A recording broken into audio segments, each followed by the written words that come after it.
मैं मुख्य रूप से यूथ को ले रहा हूँ, क्योंकि बूढ़े आदमी तो वहां क्यों जाएंगे करेंगे, यहाँ हम तो जैसे भी हैं बैठे हैं यहाँ।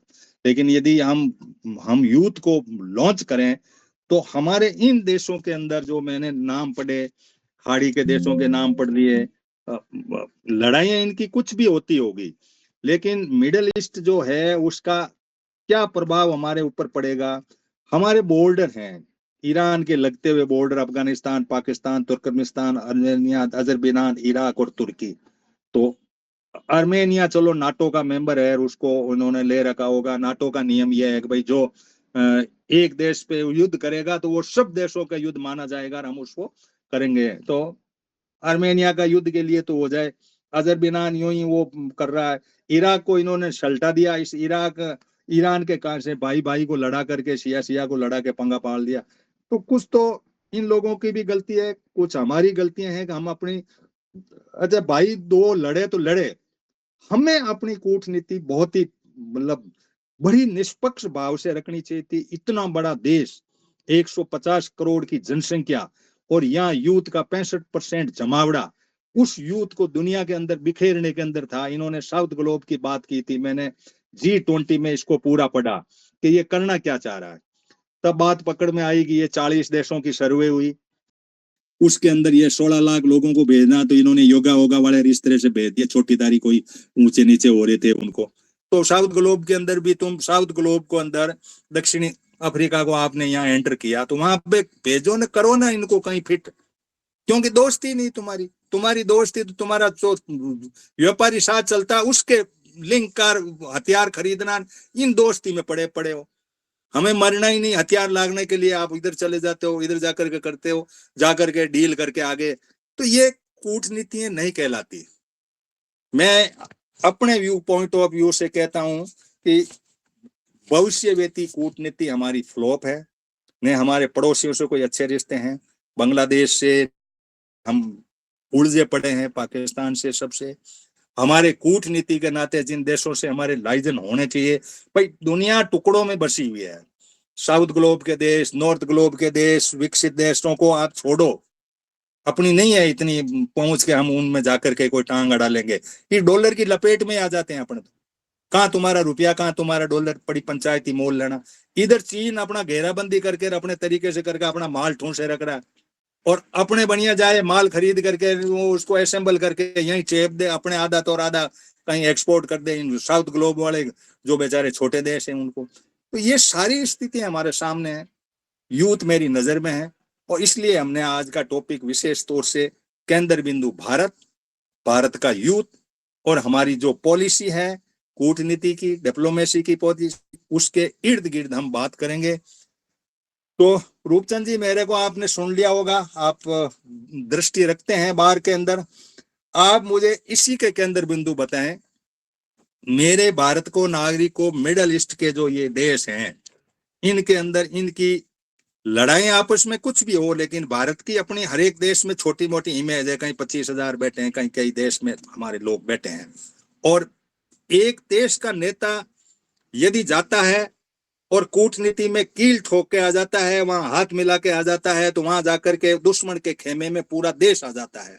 उस स्थिति पे हमारे लिए बड़ी प्रॉब्लम होती है, हम धर्म संकट में फंस जाते हैं, हमारे बच्चे वहां फंसे पड़े हैं इनमें युद्ध में। अब ये युद्ध कितना लंबा खींचेगा, तुम्हारा कब्जा भी हो गया मान लो, तो हमें क्या मिला, हमें तो कुछ हाथ नहीं आता। तो रूपचंद जी, आप इसकी टिप्पणी, तो फिर मैं बाकी साथियों को भी एक को टच करता हूं, और हमें इसी केंद्र बिंदु के इर्द गिर्द सोचना है कि हम आखिर कूटनीति में इतनी, क्या वाकई हमारे ये कूटनीति सही है। हम सोचते हैं जैसा कि कई कहते हैं कि साहब आप लोग क्या छोटे स्तर पे सोचते हो, आपको पता ही नहीं होता, कूटनीति में बहुत ध्यान रखना पड़ता है। तो क्या रखना पड़ता है कि WTO के समझौते मानने पड़ते हैं, ये अरे मानने पड़ते होंगे भाई। देखिए कचरा लाके देश के आदमियों को थोड़ा ही खिलाया जाता है, तुम्हारा वहां से जाकर जेनेटिक मॉडिफाइड मानना पड़ता होगा। मेरे आदमी की वहां पे जो है इज्जत आबरू रहे वो होना चाहिए, मानना पड़ता होगा तुम्हें। देश के समझौते हैं तो समझौते के तरीके होते हैं, ये थोड़ा ही है आपको ला करके वहां से उठा करके हवाई जहाज में बेड़ियां लगा के यहाँ पंजाब के ठोक के चला गया अगला, आप मुंह लटकाए बैठे हो। अजीब तरह की, अच्छा उस आदमी की दोस्ती में आप भाई बाछे बिछा रहे हो, और हम बड़े यूं ही दीवाने हो रहे हैं। तो रूपचंद जी क्या कहेंगे? सबको नमस्कार। मैं सिर्फ दो बातें कहूँगा ज़्यादा से ज़्यादा, क्योंकि ये कूटनीति का पैमाना जो होता है वो तो इंडिया वाले जो करीबन 60-70 से ऊपर एज के हैं वो देख चुके हैं कि 47 से लेकर हमारी डिप्लोमेसी कितनी स्टैंडर्ड की रही है। गरीब थे हम, हथियार हमारे पास नहीं थे, आर्मी कमज़ोर थी, डिफेंस हमारा वीक था, मगर डिप्लोमेसी बड़ी हायर थी और इस लेवल की थी कि हमने 2 सुपर पावर के होते हुए ही नॉन अलाइंड मूवमेंट खड़ा कर दिया। थर्ड पार्टी बनाना और थर्ड सेंटर बना देना, कोई दुनिया की जहाँ 2 सुपर पावर टकरा रही हो वहाँ को आसान काम नहीं है। एक बात तो ये है, ये अपनी डिप्लोमेसी की पैमाने को इंडिकेट करता है कि वर्ल्ड में हम कहाँ थे। उसके बाद 71 में कि जब अमेरिका एक तरफ और इंडिया ने कैसे अमेरिका को हाल्ट कर दिया, या उसकी डिप्लोमेसी को कैसे काउ डाउन कर दिया कि आप अपने एजेंडे में, इंडिया अपने एजेंडे में टारगेट में कामयाब हो गया और उसने अपने सक्सेसफुल अख्तियार कर लिया और अमेरिका को पता लग गया कि नहीं ये कोई एक पावर है। अब पोजीशन वो आ गई है कि अपनी डिप्लोमेसी इतनी पोर हो गई है या घटिया हो गई है कि इनमें अंदर ये डिस्टिंक्शन नहीं खत्म हो गई है, डिस्टिंक्शन ही खत्म हो गई है कि इंटरनल पॉलिटिक्स और इंटरनेशनल पॉलिटिक्स में कोई गैप होता है। जो नहीं इंटरनल सर, थोड़ा पॉलिटिक्स है, सा मैं थोड़ा रूपचंद इंटरवेन कर रहा हूँ। पुअर के मायने जैसे मैं पुअर वो समझता हूँ, मेरे देश का लोग खुश रहे। एक होता है ये कह रहे हैं कि हमारा तो बिजनेस बढ़ रहा है। अब बिजनेस और इन दोनों में बड़ा सोच का फर्क है। ये कह रहा ठीक है यार, धंधा हो रहा, धंधा होगा तो यहाँ वाले लोगों को कुछ मिल जाएगा, क्या पड़ा, हाथ जोड़ लो, क्या है। तो ये दोनों में थोड़ा सा साथ लेकर के चले आप। इंडिया भी जहाँ 80 करोड़ लोगों को 5 किलो राशन दिया जा रहा है, वो ये बताता है कि इंडिया पोर है। चाहे जहाँ 200-250 खरबपति हो जाएं, उन खरबपतियों की कंट्रीब्यूशन सर अपने लिए है, अपना बिजनेस बनाने के लिए। उस बिजनेस से जनता की पर कैपिटा इनकम में या जनता की डे टू डे लाइफ में कोई इम्प्रूवमेंट नहीं है। पोर वो होता कंट्री होता है जहाँ के ह्यूमन रिसोर्सेज अंडर डेवलप्ड हो, माल न्यूट्रल हो, अनहेल्दी हो और अनस्किल्ड हो, वो पुअर कंट्री है।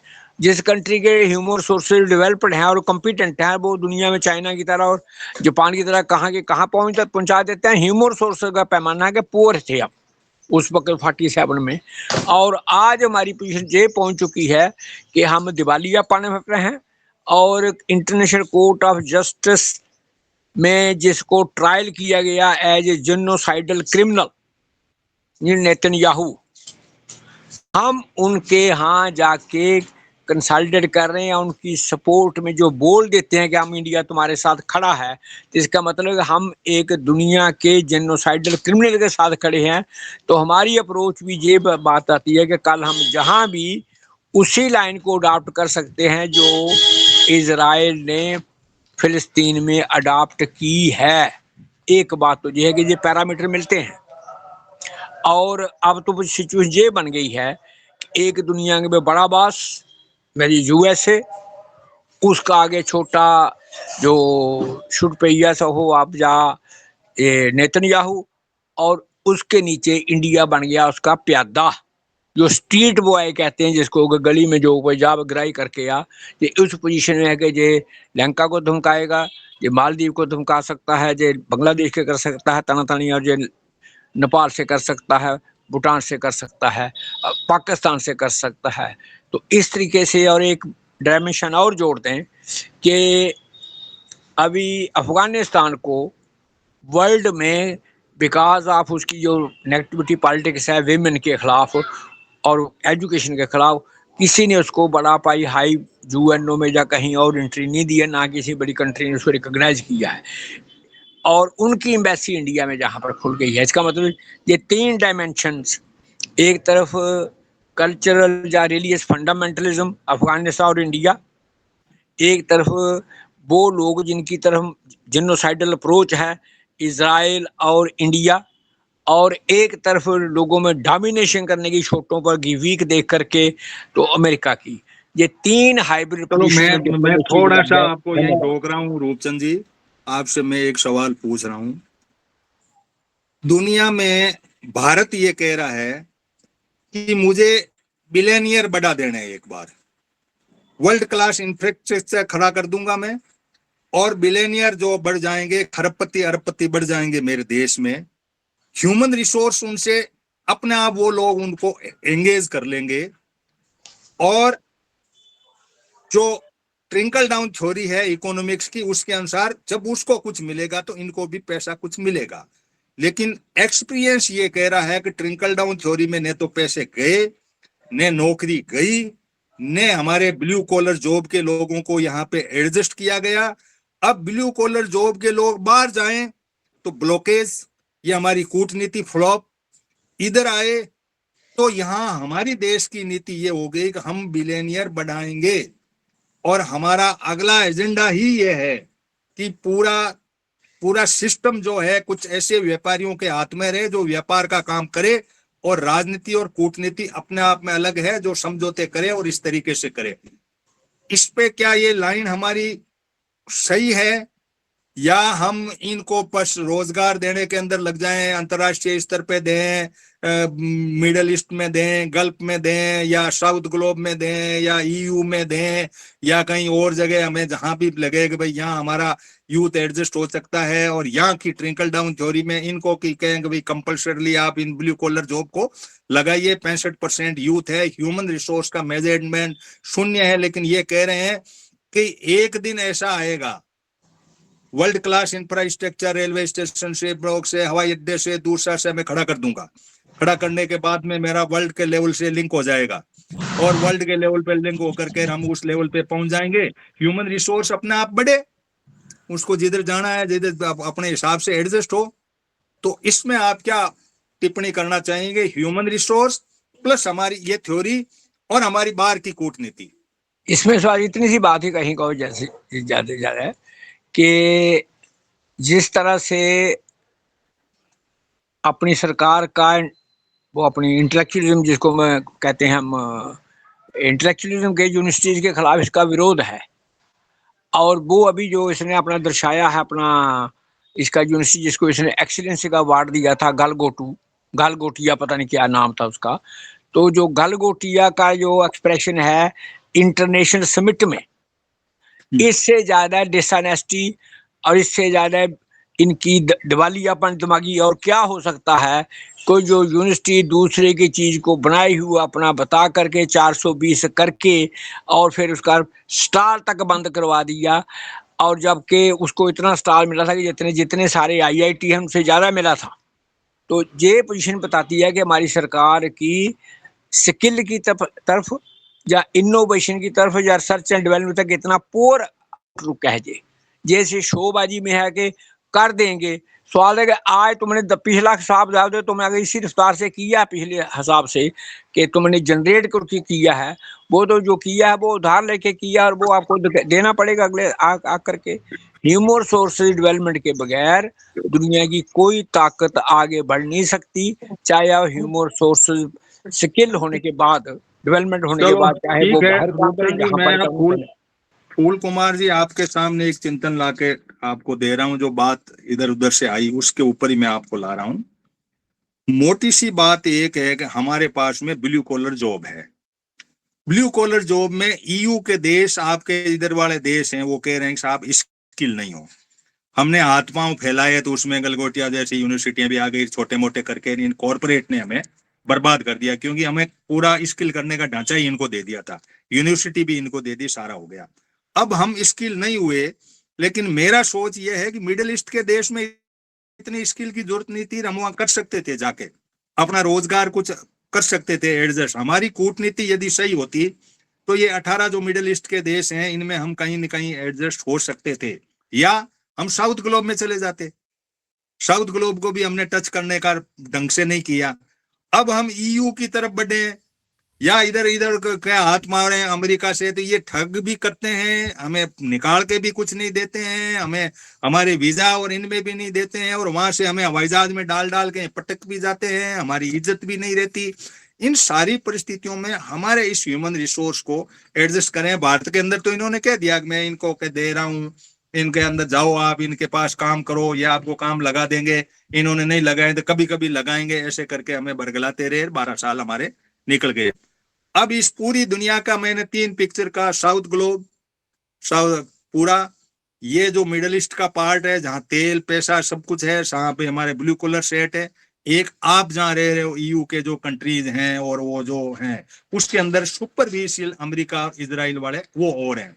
अब हम वहां जाए, शेक हैंड करें, उनके आगे पीछे घूमे, वो हमें घास ही नहीं डाले। क्या करें? हमारी कूटनीति के अंदर भविष्य व्यक्ति क्या होगा, हमने क्या गलत दिशा पकड़ी है, या हम हाथाजोड़ी करके दिन तोड़े, क्या करें?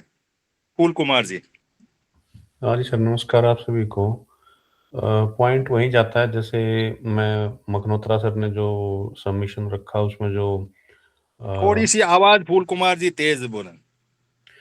जो मखनोत्रा सर ने जो सबमिशन रखा ना, नॉन अलाइनमेंट खड़ा करने का, आजादी के बाद जो हमारा तीसरा फ्रंट बना, दो सुपर पावर्स के बीच की टकराव के चलते भी हम उसको लीड करके बड़े बने। वो वाली जो सोच है वो जब तक वापस उस सोच की या उस टाइप की सरकार की कह लो नहीं आएगी ना, तब तक वापस वो जो प्रेस्टीज, प्राइड, ऑनर था देश का बाहर, मैं उसमें टोटली इनकी बात के साथ अलाइन हूँ, तब तक वो हमें नहीं मिलने वाला है। मेरे ख्याल से जब तक वो चीज़ वापस कहीं से नहीं आती या लाई जाती, हमारा डाउनफॉल ही जाएगा अब सारे का सारा। उसका कारण बताता हूँ, मेरे हिसाब से तो साइकोलॉजिकल कारण है। साइकोलॉजिकल कारण ये है सर कि जो एक तो रिलीजियस पॉलिटिक्स से बड़ा कारण है, दूसरा कारण है कि जो फिर रिलीजियस के बाद जो इनकी अपनी जो चल चाल चरित्र है, इनके चाल चरित्र का मतलब ये है कि हम ये भी समझते हैं डिप्लोमेसी में बार्गेनिंग, लाइजनिंग, आपको लॉबिंग हर जगह करनी पड़ती है, लेकिन आप कम से कम इतना तो देख के चल सकते हैं ना कि एक कन्विक्टेड आदमी है एप्स्टीन, और तुम लोग उसके साथ, तो तुम्हें वही मिला है लॉबिंग करने के लिए या बार्गेनिंग करने के लिए। मतलब यार कुछ तो स्टैंडर्ड रखो। और दुनिया मर गई है सारी की सारी, उस आदमी के यहाँ जाके फंस रहे हो और अपनी वहां पे, जबकि वो चीज प्रूव क्या कर रही है। आप एक छोटी सी बात देखो, देश का भला करने का सिर्फ बहाना इस बात से साबित होता है कि हरदीप पुरी की बेटी को 2400 करोड़ रुपए के आसपास का कोई डील मिलती है वहां पे यूएसए में, तो वो देश का तो काम का बहाना बना रहा है कि मैं देश के लिए ये करना था, वो अपनी बेटी के लिए कर रहा था, देश का क्या कर रहा था। मतलब एक तरफ आप ये चीज नोट करो ना, जो ये गोदी मीडिया फैला रहा है कि भैया लॉबिंग वगैरह में या लाइजनिंग में ये चीजें करनी पड़ती हैं, मिलना पड़ता है। अरे भैया देश के लिए थोड़े मिल रहा था, अपनी बेटी के लिए मिल रहा था, नाम देश का हो रहा है। तो मेन बात क्या है कि ये जो रिजीम है, इस रिजीम का ये जो नेचर है कि नाम देश के उस पे खाएंगे, लेकिन काम करेंगे सबके इंडिविजुअल, चाहे अडानी है, अंबानी है, चाहे वो अनिल अंबानी है, चाहे वो ये बड़े वाला है मुकेश अंबानी। वो ये जो एटीट्यूड है डिचिंग करने का अपनी सोसाइटी को, ये यूरोपियन लोग हों, अमेरिकन हों, ये चाहे जूइस हों, ये सब समझते हैं इस चीज़ को। अब सब रिलीजियस पॉलिटिक्स में जब बात आती है तो आप एक चीज नोट करो, ये जो इनकी थ्योरी है स्टेट वाइज भी है या कल्चर कस्टम के हिसाब से भी है कि इनके तो इसमें खासकर स्टेट वाइज तो ये एक मेजोरिटी की कम्युनिटी ढूंढते हैं, लेकिन कई जगह पे तो ये कल्चर कस्टम को टारगेट कर रखे हैं। जैसे हमारे एरिया में तो कल्चर कस्टम तक टारगेट कर रखा है इन्होंने। हमारे एरिया में सिर्फ इतना नहीं है कि कोई जाट टाइप की कम्युनिटी मेजोरिटी में है तो उसको 35 बनाम 1 कर दो, यहाँ तो वो कल्चर कस्टम पे सारा सीधा अटैक है, उस लेवल तक का मामला है। लेकिन जब बाहर वाले रिलीजन देखते हैं, चाहे वो ईसाई हैं चाहे मुस्लिम हैं, मान लिया उनमें धड़े हैं, लेकिन उनमें आइडियोलॉजिकल धड़े हैं, उनमें ये धड़े नहीं है कूटनीति से अपने समाज को तोड़ने के।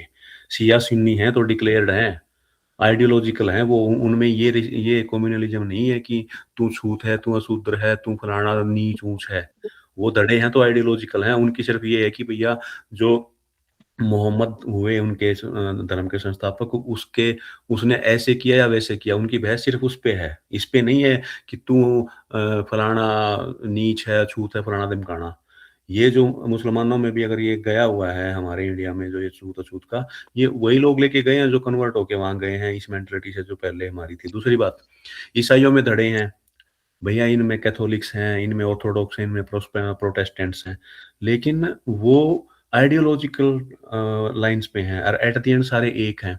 अब यहाँ है भाई साहब, 11-12 साल से सरकार चल रही है, इनको इसी चीज से फुर्सत नहीं कि हमने कौन से के साथ लड़ाना है। मतलब दुनिया में ऐसा अनोखा धर्म और के देखा है जो अपने ही धर्म के अंदर मतलब कीचड़ मचाए रखता है। अब ये बाहर वाले समझते हैं इस चीज को, क्योंकि देखो यहाँ पे फ्रांस में है, सेंसिटिव है पूरा मामला। हालांकि मैं इस चीज को ऐसे भी देखता हूँ कि फ्रेंच रिवॉल्यूशन के जरिए या उन दौरों में ये अपनी लड़ाइयाँ लड़ चुके इस टाइप की, जहाँ पे ये हमें बार बार घसीटते रहते हैं, जो आज के दिन जिनका रिजीम है अपने यहाँ पे। तो ये समझते हैं इस चीज को कि जब ये लोग अपने किसान का रेस्पेक्ट नहीं करते, अपनी बेटियों का रेस्पेक्ट नहीं करते, अपने यहाँ के रेपिस्ट को ये संस्कारी बलात्कारी बोलते हैं। मतलब यार बलात्कारों में भी संस्कारी कैटेगरी बनाई जाती है यहाँ, क्या तमाशा है ये। तो ये लोग बाहर बैठे देख रहे हैं यार, फद्दू सौदा है। और ये बाहर से बैठे समझ रहे हैं कि जब इनके अंदर इन्होंने इतनी तोड़ फोड़ कर रखी है, तो इनकी लीडरशिप को चाहे जैसे नचा लो। अब वो कह रहा था एप्स्टीन की इजराइल में जाकर नाचना है, और वो जाके नाच के आया, अब दोबारा फिर भागा आया। तो वही बात सबमिशन वही जाती है जो रूपचंद सर ने कही है। वो वाली रिजीम कभी वापस आएगी तो सोच लीजिए कि कुछ होगा, नहीं तो फूल जी मैं थोड़ा इस पे चाहूंगा टिप्पणी, हमको फिर वो बोल दूं, नहीं तो गुलामी का दौर जा चुका है, गुलामी का दौर अगला आ रहा है और आ चुका है ट्रम्प की डिक्लेरेशन के बाद। अब एक बात बताओ यार, वैसे तो हम विश्व गुरु, हम बोला ये भारत माता की, यार वो भारत माता बटे बना कसम बना दिया वो इजराइल, बोला फादरलैंड वो है, मदरलैंड हम। क्या तमाशा है यार ये, मतलब सोच कहाँ से कहाँ लेके आते हैं। और फिर विश्व गुरु बोलते हैं। एक पिद्दी से देश ने अपना बाप मान के बैठ जाए, फिर विश्व गुरु किस बात का भाई तू। मतलब इतना कंफ्यूज्ड स्टेट ऑफ माइंड, इतना confused political era. I believe वही बात है, जब तक वो दुआ करो इस चीज पे मैं टिप्पणी चाहता हूँ फूल जी आपसे। ईरान के पास से जितने भी है तेल वाला ढांचा निकलेगा, आपके ईयू के पूरे जहाज इधर से निकलेंगे, तो हुती वाला मामला और ईरान का मामला, ईरान को यदि आप डिस्ट्रॉय करोगे, ये नहीं रुके, तो भारत की बड़ी प्रॉब्लम हो सकती है तेल के मामले में। तो हमने ये पंगा पाड़ के बैठ लिया, हमारे बच्चे तो नहीं लगे, या हम ह्यूमन रिसोर्स में फ्लॉप हो गए, हम तो दुबक के बैठ लिए। लेकिन हम इस देश के अंदर तेल की जो सिस्टम था उसमें ये जो जिधर से आ रहा है ना ये तेल, में एक वीडियो देख रहा था, तो एक बड़ी शंका ये जाहिर की गई कि ईरान के छेड़ के आप पंगा पाल रहे हो, आप इसको कब्जा करके तो कर सकते हो पूरा 100%, लेकिन कब्जा इतना इजी नहीं है। इनके जो विद्रोही जो IRG और वो जितने हैं, तो उसमें ये समुद्र में ये लूट खसोट करके और इस तरह से ये होती, और ये करकार नीचे से केबलें जा रही, इनको काट पीट हो गई। तो ये क्या पॉसिबिलिटी लगती है क्या अपने को कि इतना बड़ा उद्यम भी इस देश के, ये जो युद्ध शुरू हुआ है, इस युद्ध ने दुनिया हिला देगा, ऐसा भी कोई पॉसिबिलिटी है? इसको बड़ा इजी नहीं लेना चाहिए, मेरा मतलब ये है। हाँ, इसमें क्या है कि एक थोड़ा सा पर्सपेक्टिव ये समझिए कि अमेरिका ने चीन को छेड़ा है। कैसे छेड़ा है? वेनेजुएला पे हमला करके और वहाँ के तेल के उसके सारे कारोबार को काबू में करके। मोर देन 50% जो तेल है चाइना का वेनेजुएला से आ रहा था। अब ये जो ट्रेड के जरिए दुनिया कंट्रोल करने की कहानी, ये समझिए कि इधर ताइवान है जो चिप्स बनाता है, और उसकी सेमीकंडक्टर की चिप्स मोर देन 80% अकेला वो अमेरिका का उस फील्ड में वो है, एक्सपोर्टर है। तो वहां पे अमेरिका ने, इस ट्रम्प ने कई सारी गलतियां कर दी हैं। अब जो कल जो ईरान ने किया है ना, या मिडल ईस्ट में जो अमेरिका के बेसिस पे अटैक किए हैं, हम इस लेवल की जो नॉलेज रखते हैं हम लोग, हम इजीली कनेक्ट कर सकते हैं कि भैया पीछे रूस और चीन है, उनके बिना ये हो नहीं सकता। जो इन्हें ईरान ने मिडल ईस्ट में इसके USA के अड्डों पे मिसाइलें दागी हैं। तो आप यहाँ से ये चीज समझ लीजिए कि इसमें अमेरिका को बहुत बड़ा सेटबैक होने वाला है। ईरान का नुकसान होगा नो डाउट, लेकिन जो तेल की मार्केट की बात आ गई, अब यहाँ पे यूरोपियन यूनियन है, फ्रांस है, या ये सारे देश हैं, इनका माइंड अब ये आ चुका है कि हमने ईरान और इन देशों के गले जाके मिलना है मिडल ईस्ट के साथ। तो अब इनको जब से ट्रम्प ने इनको डंप किया है, इनको भी समझ में आ गई कि अब तुमको अपनी नई पॉलिटिक्स या नया वर्ल्ड ऑर्डर अपना खुद सेट करना पड़ेगा, उसके भरोसे जो मजे काटने थे काट चुके हो, अब वो छोड़ के जा चुका है। तो यूरोप जो है उसको और अमेरिका को ये पता है कि वो यूरोप के उससे मतलब उसका साथ छूट चुका है, यूरोप उसका साथ छोड़ चुका है मोटा मोटा। बस तो ये मैं यही कह रहा हूँ कि भाई इंडिया पे बड़ा भारत को भी प्रभाव पड़ेगा, और नहीं तुम अब अकेले आता ही ये हूँ, नाच कर रहे हो। हाँ बोलिए। बात मैं पूरी करूं। अगर हूती अगर यहाँ के मिडिल ईस्ट के समुद्र में वो तारें काट देंगे तो उसका सबसे ज्यादा नुकसान किसको होना है? इंडिया को, क्योंकि सबसे ज्यादा आईटी पावर का पॉइंट ऑफ व्यू से यहाँ बंदे बैठे बस हैं, बस बस। सबसे बड़ी पॉपुलेशन यहाँ बैठी है। अब अगली बात और बताऊं मैं अपने, इंडिया तो वो वाला मामला है कि भाई रेस में जो है मतलब शिकारी के आगे कई वो खरगोश भाग रहे थे, और जो भाग के एक इंडिया बच गया, वो पंजे में दबोच लिया है। तो इंडिया का तो वो मामला हो रहा है कि इसको इजराइल में बुला के वहां से सिर्फ और सिर्फ इसलिए इसको काबू रखा कि वर्ल्ड मार्केट कहीं ना कहीं सामान बेचने को बची रहे हमारी।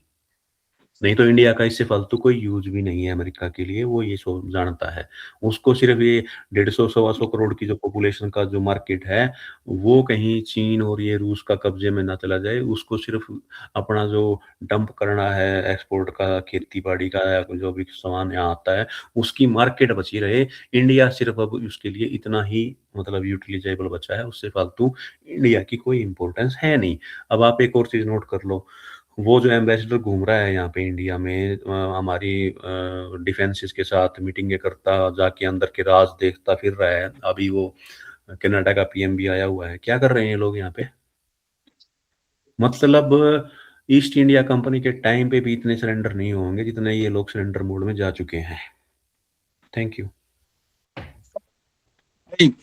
सरेंडर का फायदा क्या? रूपचंद जी आप इस पे वापस टिप्पणी करना कि हम तो यूथ पे आए, ह्यूमन रिसोर्स पे आए, तेल इधर से आएगा, ईयू वाले थोड़े वेच एंड वाट पे वॉच एंड वेट पे अपना इंतजार कर रहे हैं। तुम ये पंगा पाड़ रहे हो, इस पंगे के अंदर भारत तो इफेक्ट होगा सो होगा, ईयू वाले की भी प्रॉब्लम हो रही है।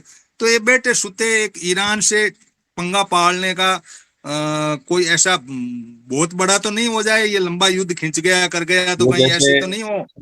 सॉरी फॉर इंटरप्शन, वो जैसे सिंदूर ऑपरेशन में चाइना ने पाकिस्तान को साथ दे के इंडिया को जो सबक सिखाया ना, यहाँ ईरान में दोनों कंबाइंड है, चाइना भी रसिया भी, और अमेरिका को वही सबक सिखाने जा रहे हैं। ऐसा होगा, हालांकि इसमें ईरान बर्बाद होगा नो डाउट, लेकिन ऐसा होगा। Thank you. ईरान के साथ हम भी तो बर्बाद होंगे, साथ के साथ ईरान जाएगा तो भारत जाएगा। ये कूटनीति फेल है, इसलिए हम कह रहे हैं कि तुम हमारा इजराइल, दुर्भाग्य है भाई ना, इजराइल तुम गए, इजराइल क्यों गए? तुम जाते बैठे रहते अपने देश में, क्या हमारा जरूरत पड़ी दुर्भाग्य है वहां ना पे? कि इतनी कंफ्यूज लीडरशिप आज के दिन हमारे पास है, जो ये सोच ही नहीं पा रहे कि तुझे जाना कहाँ है। Thank you. हाँ रूपचंद जी, आप इस पे थोड़ी सी टिप्पणी करो, फिर सुवालाल जी को ले लेता हूँ। तीन या मुख्य रूप से हैं, फिर मैं बाकी के टॉपिक लेके फिर सुवालाल जी को लेऊंगा। रूपचंद जी आप ये बताओ, हूती वाले बीच में है, राइट हैंड है इसके, ईरान भी कोई कम नहीं पड़ता है, ये मान लो कर भी लेगा तो ये बड़ा लफड़ा खड़ा होगा। इधर से सारा माल आ रहा है पूरा का पूरा सुएज नहर और इधर करके, तो ये पूरा मतलब इतना क्यों बेटे सुते इतनी किया पूरी दुनिया हिलने की। इधर चीन और ये रूस भी कुछ न कुछ इधर इम्पैक्ट करेंगे, युद्ध लंबा खींचेगा, दुनिया की तबाही तबाही हो जाएगी, टैरिफ कहीं आएगा बाढ़ में, नौकरियां वोकरियां ये तो गए सो गए। पहले हमने पहले सेशन में ये किया भाई हमारे बच्चे आ जाएं, हम ठीक ठाक हो जाएं, वो ठीक है। अब हम व्यापार पे हम अपनी बात को ला रहे हैं कि यार ऐसा व्यापार क्या काम का जो पंगे में पड़ गया हो। पंगे का व्यापार भी क्या काम का, शांति से कमा खा लो। चीन तो अपना प्रोटेक्टिव वे से काम करता है, और रूस को तुम कैसे, अच्छा इस पे भी 40 साल से सैंक्शन है। तुम ईरान को कहाँ हरा पाए? बताइए आप, कितने साल से आप इसको पंगे में डाले बैठे हो? हरा ही नहीं, अरे हारने वाले भी नहीं है, ये करते रहेंगे। तो हम इसके साथ अटैच है, तो हम क्यों, तो हमारी कूटनीति वहां करने क्यों गए? बैठे रहते, इससे ज्यादा ठीक था ना यहाँ चुपचाप बैठे रहते। हाँ रूपचंद जी। मैं ये कह रहा हूँ कि एक पुराना मेल आया हुआ था ना कि अगर आपने ट्रंप को मनाना है तो आप इजराइल में जा करके डांस करो और गाना गाओ। ये इंडिया के पीएम को डायरेक्शन दी थी किसी ने अमेरिका से कि अगर इंडिया के पीएम को ट्रंप से मिलना है तो वो इजराइल में जाके डांस करे और गाना गाए। क्या मतलब है इसका, ये तो आप सब लोग समझाओ एक बात। और ये जो मिडिल ईस्ट है इसमें दो पार्ट हैं कि ईरान है विद रशियन और चाइना लॉबी, क्योंकि उसको यूएसए ने एक साइड कर दिया है सैंक्शन लगा करके, और मिडिल ईस्ट के ज़्यादातर कंट्री जो है वो यूएसए के साथ है। इसलिए मिडिल ईस्ट में इतना जेनोसाइड होने के बावजूद भी मिडिल ईस्ट का कोई भी इस्लामिक कंट्री नेतन्याहू के खिलाफ ना इंटरनेशनल कोर्ट ऑफ जस्टिस में गया, ना कुछ बात की, ना कुछ। ये बात बताता है कि मिडिल ईस्ट का दिवालियापन ऐसे ही है जैसे इंडिया वालों का है। इंडिया उस एंगल से जुड़ा हुआ है इधर कि इजराइल के साथ जाएंगे, इजराइल का means America, America means middle east minus Iran. अब ईरान की बात जो है कि ईरान में वो चाहता है कि वो लॉबी आ जाए, जैसे वो था शाह पहलवी वगैरह, उसके बेटे को उसने तैयार करके रखा है कि अगर शाह पहलवी जहाँ बहाल हो जाए तो अमेरिकन लॉबी जो है वो पूरा तेल जहाँ से यूज करके अपना मिलिट्री मशीनरी को वो यूज करेगी। ये उस एंगल से है वो। जब तक ये जहाँ सत्ता नहीं बदलती तब तक ये तनातनी चलती रहेगी। और रशिया चूंकि फंसा हुआ है यूक्रेन के साथ, और चाइना अपना बड़ा सेफ गेम प्ले करता है कि इंडिया चूंकि उसका राइवल था इमीडिएट, और पाकिस्तान भी राइवल उसने यूज किया और अपना वेपन टेस्ट करवाने हैं उसने। मगर जहां पर शायद चाइना जो है वो अमेरिका के मुकाबले में या इजराइल के मुकाबले में इंटरवेंशन नहीं करेगा, जहां अवॉइड करेगा, वो मेरी ये अंडरस्टैंडिंग बनती है जी। इसलिए इंडिया के लिए प्रॉब्लम ये बड़ी है कि ये अपने आप को बिल्कुल ही अमेरिका के तलवे चाटने पर चला गया है। और जैसे फूल जी ने कहा ना कि इतना सेंटर अभी कभी ईस्ट इंडिया कंपनी के वक्त भी नहीं थे, तब भी लोग एजिटेशन मूव करते थे, हल्ला करते थे, गांधी और वगैरह जेल में जाओ फिर निकल आओ फिर ये करो। 50 लोग की मूवमेंट थी। अब तो जहां जब इजराइल ने हमला किया है फिलिस्तीन पर, तो इजराइल के खिलाफ प्रोटेस्ट करना इंडिया में क्राइम बन गया था। अब ये पोजीशन देख लो कि हम कितने सेक्टेरियन या अनडेमोक्रेटिक। मैं रूपचंद जी आपसे ये चाह रहा हूँ कि इनकी आईआरजी और हुती, ये जो इस्लामिक जो रिपब्लिक गार्ड है, हाँ, ये तो एक तरह के दादा टाइप ही हैं सारे के सारे। मान लो सत्ता भी पलट गई तो आईआरजी के अंदर तो है ना, इनके आधी सत्ता तो इनके पास रहेगी। इधर हुती आ जाएंगे, ये जो तेल वगैरह इधर से आएगा करेगा, तो हम तो फंस गए ना बेटे सुती। हमारी अच्छी खासी ईरान से चल रही थी, 4 बार बंदरगाह नहीं आया, हमने डरते चुपचाप हो गया। लेकिन पंगा पालने के लिए इजराइल जाकर के यूं बिना मतलब का फालतू पंगा पाला हमने। तो इससे अच्छा था हम चुपचाप यहाँ बैठे रहते। आता तो देख यार भाई भेज दे, तेल भेज दे, तो हुती को कह देते यार, इनको कह देते, उनको अमेरिका को कह देते यार मेरा मेरा तो आने दे माल। अब ये मान लो हम ये खेमे में चले गए। प्रश्न नंबर 1 है कि हम क्लियर कट, हमारी कूटनीति एक खेमे में चली गई जो यूएस और इजराइल का खेमा है। उसके साथ ईयू भी अनमने मन से है उस खेमे में। चीन बिल्कुल विरोध में है खांचे पॉलिटिक्स में, रूस है ही, और मिडिल ईस्ट के मान लो कंट्री है तो वो सिर्फ पैसों के बल पे ही है, कोई ऐसे गुलाम नहीं है जो इनका आगे पीछे होंगे। हम चलती पंगे में क्यों पड़े, ये प्रश्न हमारे सामने खड़ा हो गया। जिस ये जो है हुती प्लस आईआरजी, मान लो इनको हटा भी दिया तो मैं सोच रहा हूँ कि ये तो उसके साथ अटैच हो जाएंगे कि चल भाई अब देखते हैं कौन से जहाज निकलते हैं, कौन सी लाइनें निकलती है, कौन सी आईटी चलती है, कौन सी एआई चलती है, हम देखते हैं तो फिर क्या होगा। जिस कंट्री की डिप्लोमेसी जो है वो वीक है। हाँ, बस झगड़ा यही है कि हमने पंगा पाड़ा। वो क्रीपर की तरह होती है, ऐसे बेल होती है ना, वो हमेशा किसी बड़े सख्त दरख्त का या स्ट्रांग ट्री का सहारा लेके ऊपर चढ़ जाती है। तो इसलिए इंडिया की डिप्लोमेसी वीक है। और ये वीक पॉलिटिक्स को सुपर पावर का सहारा भी इसके जरिए खड़ा इंडिया में खड़ा हो सके।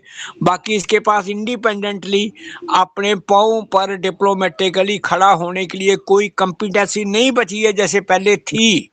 बिल्कुल बिल्कुल उस पोजीशन से इनको कंपल्शन है कि या तो रूस के पंगे में जाएं या चाइना के कैंप में जाएं या अमेरिका के कैंप में। तो इस वक्त की राज सरकार को अमेरिकन कैंप जो है वो ज्यादा सूट कर रहा है। क्यों कि सारे यूरोप में, सारे इधर, वो सरकार को सारे कर रहा है, हिटलर लेकिन द्वारा पब्लिक को कहाँ किया? पब्लिक का सामान नहीं आया, पब्लिक के आदमी बाहर कहीं कमा खाने जाते हैं तो वो नहीं आया। पब्लिक का प्रॉब्लम हो गई ना। पब्लिक प्रॉब्लम जो है कि जब पब्लिक ये कहती है कि हम 80 किलो राशन, 5 किलो राशन लेकर के भी खुश हैं और चलो दोबारा ठीक है। सुनेंगे तुमको हम, ताकि तुम हमें और भूखा मार दो, हमें कोई बात नहीं, हमें पिछले जन्म का देन देना है, वो हम चलो देते माइंड सेट। रहेंगे। कि ये माइंडसेट का क्वेश्चन है। ये जब हाँ तर्क बिल्कुल संगत तो बिल्कुल, माइंडसेट आपने आया, बिल्कुल साइंस सही आगे कहा। अब बढ़े। मैं, चलो मैं बाकी को थोड़ा थोड़ा लेता हूँ, फिर मैं सुवालाल जी से इसको समाप्त कराऊंगा, वो बड़ा नजर रखते हैं इस पे। चलो सीरियल से ही ले लूं। धाकड़ साहब बता दो आप कोई 1-2 मिनट में अपनी बात को, आपको क्या लगा जब हमने इतना वर्णन किया? क्या खतरा पैदा होगा हमारे देश में? अपने देश में खतरा ये कि मेरे को तो ये अब इंडिया की नस्ल का नहीं लगता जो सुपर पोस्ट पे बैठा हुआ है। उसकी जिस प्रकार की ये शारीरिक बनावट है, अंगुलियां है, उस हिसाब से इसको यहाँ पर इसी लिए वो स्थापित किया गया है कि वो उन देशों के लिए नीतियां बनाए कि ये यहाँ का पूरा पट्टा ही बैठ जाए। तो मेरे ख्याल से पहली बात तो ये है कि ये यहाँ का नहीं है, और इसका जो परिवार बताया गया है वो नहीं, मीडिया ने एक बट्टा हाइप बैठने तरह के की अंदर बनाई। क्या भाई, अपने गोपाल जी इतना माइंड सेट नहीं है क्या कि हमारे बच्चे जो जॉब, व्हाइट कॉलर जॉब है जो नॉर्थ ईस्ट में कहीं नहीं, मिडिल ईस्ट में लग जाएं, साउथ ग्लोब में लग जाएं, कहीं आ जाए, ये भी नहीं। हम सामान लाएं तो उसमें भी हमें अकल नहीं कि मेरा माल आ कहाँ से रहा। ईरान तो उसका पार्ट है, ईरान हमारा दोस्त है, ईरान से तो हमारे सारे लाइफ। तो हमने क्यों ऐसी एक एक बीमारी पाल के बैठ गए चलते रस्ते? ये सिर्फ नहीं इन भाई, व्यापारियों इसकी के या एसपिन इसकी के? ट्रेनिंग एक तो वो ट्रेनिंग पंगा हुआ, ट्रेनिंग वो अमेरिका ने एसपिन करी वाला है। तो इतना। ट्रेनिंग अमेरिका ने करी है और मीडिया ने इसको हाइप बनाया हुआ है, सर तो फिर वो अमेरिका की ट्रेनिंग। इतनी, चलो कुल मिला के अमेरिका की अब वो एप्स्टीन फाइल है या जी समझो अडानी और अंबानी है, दो में से एक कारण है। देश बाढ़ में जाए, यूथ बाढ़ में जाए, पॉलिसी और डिप्लोमेसी बाढ़ में जाए, इससे कोई लेना देना नहीं। हमारा महंगाई बढ़े, इससे कोई लेना देना नहीं। किसान को पनपने नहीं देना। ये पॉलिसी आखिर कहीं न कहीं जाकर के हमें कोलैप्स करेगी, ऐसा हम सोचते हैं। तो धर्मेंद्र जी आप कुछ इनपुट देना चाहेंगे इस पे? फिर जयदेव जी हैं। सर, वर्तमान परिस्थितियों से ये क्लियर हो चुका है कि भारत में भी एक इजराइल बसता है। बस लास्ट कमेंट है। भारत में इजराइल, हाँ बिल्कुल सही है। जो इजराइल टाइप हो गया, यहूदियों का पैसा कमाने का जो कंसेप्ट है, लोगों में शासन करने का कंसेप्ट है, या आरएसएस के माइंड की है कि हम उनको पूरी दुनिया को मुट्ठी में रखेंगे। 13 फैमिली है उस तरह से, यहाँ 2-5 फैमिली हो जाएगी आपके हिसाब से? ये मैं सोच रहा हूँ, इसी में यही बात आई है आपके हिसाब से कि भाई यहाँ कुछ लोगों का माइंडसेट ये है कि हम, ये पब्लिक तो यूं ही है, ठीक है काम चलो पड़ी है, कोई क्या करना, किसान मजदूर ये पड़े हैं तो पड़े हैं, जी लेंगे क्या है। यही बात बिल्कुल हुई, जो राइट, शासन 5-4 लोग कर ले, यही हुआ। बिल्कुल राइट सर। और इन्होंने क्लियर कर दिया है कि हमारा बाप कौन है जो सत्ता में बैठे हैं ना। इन्होंने, बाकी अभी तक तो लोग आरोप ही लगा हाँ रहे थे या डीएनए के आधार पे बता रहे थे, अब इन्होंने स्वीकार भी कर लिया है ओरिजिनलिटी में। तो बाकी जो लोग भी जो देश भगत है वो अब तक जो कहते आ रहे थे कि ये वो गड़बड़ है और ये उस डीएनए से है, ये इन्होंने 100% प्रूफ भी कर दिया अब। चलो बात ठीक है। इनका वक्तव्य यूनिवर्सल ट्रूथ हो गया। इनका वक्तव्य है कि वो हमारे बाप हो और हम भारत माता है, इजराइल पिता है। ठीक बात है आपका, आपका ठीक है। हाँ जयदेव जी।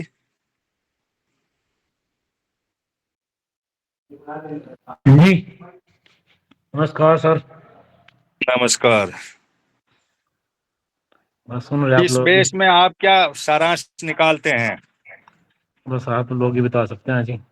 जो आप कह रहे हो बिल्कुल ठीक कह रहे हैं, क्योंकि ईरान से हमारे पुराने संबंध हैं और ईरान का हमें साथ देना चाहिए वैसे तो, लेकिन व्यवस्था नहीं, ऐसी साथ नहीं तो देखो क्या होता है, बाप और बेटे की भी लड़ाई हो जाती है, संबंध तो बहुत नजदीक का होता है। है। लेकिन हम कहीं बिना सोचे समझे तो नहीं कर रहे हैं ये। कई नहीं नहीं बार हम, कोई लड़ाई का कारण हो कि नहीं, तो हम भाई, एक तो पब्लिक ओरिएंटेड बात थी कि हमारे बच्चों के ह्यूमन रिसोर्स को मैनेज करने की, एक ये था कि हम जो भी बाहर दुनिया में है उसको ढंग से माल ला करके हमारे आदमियों को खिला पिला दें, ये तो दोनों में ही हम तो टेढ़े बांके चल गए। अभी तो लोग मजाक भी कर रहे थे भाई, पहले तो उनकी लड़ाई आपस के गाली गलौज की थी, लेकिन जैसे ही पनौती वहां पहुंचा भाई उनकी मार पिटाई शुरू हो गई। चलो ठीक है। चलो कैलाश चंद जी, आप क्या कैलाश जी आपका क्या व्यू पॉइंट है?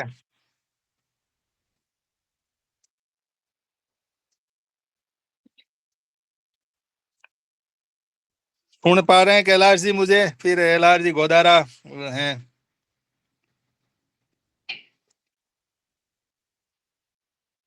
चलो गोदारा जी आप कुछ कहना पाएंगे?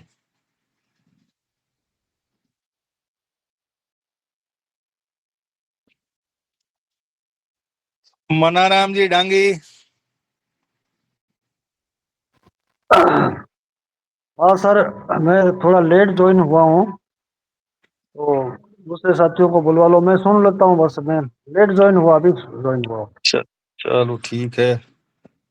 हाँ ओम प्रकाश जी धनखड़ हैं, मेरे हिसाब से वो होंगे हमारे सीनियर हैं, जो दादा ओम प्रकाश जी होने चाहिए।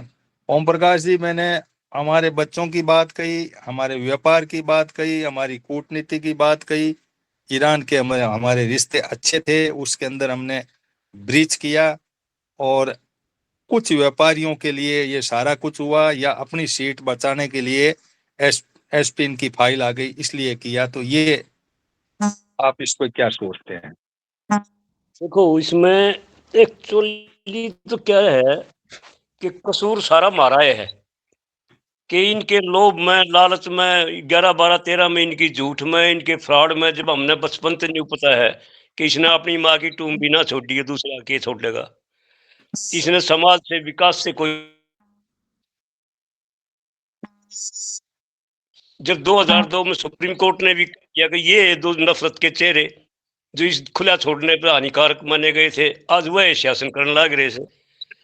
तो दिखाई तो सब कुछ दे रहा है, बस ये कोई 5 किलो नाज में मर गया, कोई ये 10-10 हजार लुगाइया खाते बिगेर दिए, मतलब लोग लालच में सारा देश डूबा हुआ है बुरी तरह से। और तो काम अपना यो है जी, अरवायात की बकवास, अडानी अंबानी का, एप्स्टीन फाइल का, लुच्चे का, लफंगे का, सबके में इनका धंधा तो वो है। ये अपने धंधे नहीं छोड़ सकते किसी हालत में भी। जिसने भी देख लो, कोई कानून मंत्री जो सुरार ना पड़ा, इसकी देख लो, इसकी डिग्री कुछ को ना, इसका छोरा क्रिकेट कदे बैठना पकड़ा, वो सब क्रिकेट ने संभाल रहा है। मतलब सारा धंधा इनका अपना है कि अपने मन मर्जी से अपने हिसाब से चलाना है ये देश। इन समाज से कोई मतलब नहीं, इस तेल से कोई मतलब नहीं, विदेशी नीति से कोई मतलब नहीं, कूटनीति से कोई मतलब नहीं इन लोगों ने। इनने तो सिर्फ ये है कि भाई जो आरएसएस ने आज से 100 साल पहले वर्ष 1940 में जो एमएस गोलवलकर, सदाशिव गोलवलकर जो सेकंड संस्थापक था, उसने जो किताब लिखी we and our identified, same उसी पैटर्न पर चल रहे हैं। उसमें उसने ये कहा था कि भाई अगर भूल से सत्ता हाथ लग जाए तो उस देश की सरकारी संपत्ति, जल जंगल और जमीन अपने 2-3 धनाढ़ विश्वसनीय साथियों को सौंप दे, और 95% देश में भूखमरी पैदा कर दे, ताकि 7 जन्म तक भी आपकी सरकार ना जाए। ये उसी चक्कर पर चल रहे हैं। फिर इसी गोल 1960 में देश आजाद से फिर किताब लिख दी एक बंच ऑफ थॉट्स। उसके 43 नंबर पृष्ठ पर साफ स्पष्ट लिखा है उसने क्लियर कि भारतीय संविधान एक विषैला बीज है, बोला डिक्टेटरशिप होनी चाहिए। मतलब उल्टा वो है सारा का सारा, इन प्राइवेट को सौंप दो सबके में, संबंध विच्छेद कर दो, संबंध तो कोई सुसरेगा किसी का क्या है का होना ही ना चाहिए, धर्मवाद में इनमें उलझा दो, शिक्षा नाम की चीज नहीं होनी चाहिए।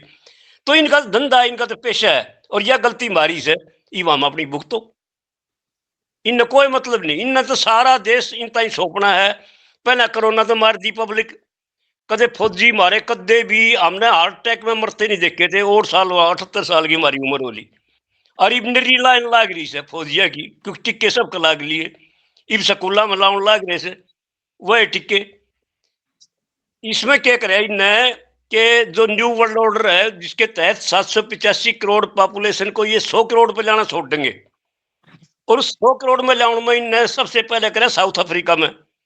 साउथ अफ्रीका में इन लोगों ने क्या किया कि जो गर्भवती औरतें थी उनको टिटनेस की टिक्के की आवश्यकता थी। उनने टिटनेस के टिक्के में अपने अबॉर्शन वाले दिए, अपने इंजेक्ट कर दिए, 10 करोड़ इंजेक्शन लगाए। उसके बाद में अमेरिका में खुद इनने के उसमें स्कूल गोइंग बच्चा में पोलियो के इंजेक्शन में और SV40 जो सिमियन 40 वो अपने इंजेक्ट कर दिया। वो कैंसर के उनके हार्ट के वो बच्चे गए। आहिस्ता आहिस्ता इनने तो सिर्फ अपना धंधा चला रखा है। ये भी भारत में चालू कर दिया स्कूलों में। आहिस्ता आहिस्ता यह पॉपुलेशन जो अगली से वह सारी खत्म करनी। तो ये तो अपने धंधे पे लाग रहे, इनने कोई मतलब नहीं। एप्स्टीन ये तो इनने खूब बार बार इनने अपना देख भी लिया, लखो भी बहुत लिया। अपना पहले हेलीकॉप्टर लिया था, पहले हवाई जहाज लिया, पहले अपना मकान बना लिया बड़ा। अगर लुक लुक की कुकर है ऊपर हेलीकॉप्टर तुर जाएगा। अपना डिफेंस पहले बांध रहे पट्टे। इनने कोई मतलब नहीं इस चीज से। यह गलती सारी मारी है को हमने इनता ही सौंप दिया। बस जी, राम राम जी। चलो दादा जी, धन्यवाद। अब न्यू वर्ल्ड की थ्योरी किधर जाएगी, लेकिन एक इसके अंदर एक बात उभर करके आ रही है, वो मैं आप सबके ऐड कर दूं कि आर्टिफिशियल इंटेलिजेंट के जो कंपनियां हैं उसमें से कई कंपनियां इस ट्रम्प से लड़ रही है। ट्रम्प ने कहा कि मुझे जैसे ये ढूंढ करके उसको पकड़ा ना जबदात वाले, उसको पति पत्नी को दोनों को लिया, तो ये आर्टिफिशियल इंटेलिजेंस से पिकअप किए थे उन्होंने। अभी भी इस खोमेनी का मकान वो भी आर्टिफिशियल इंटेलिजेंट इतना हावी हो चुका है कि सारे युद्ध और सारा कुछ कंट्रोल।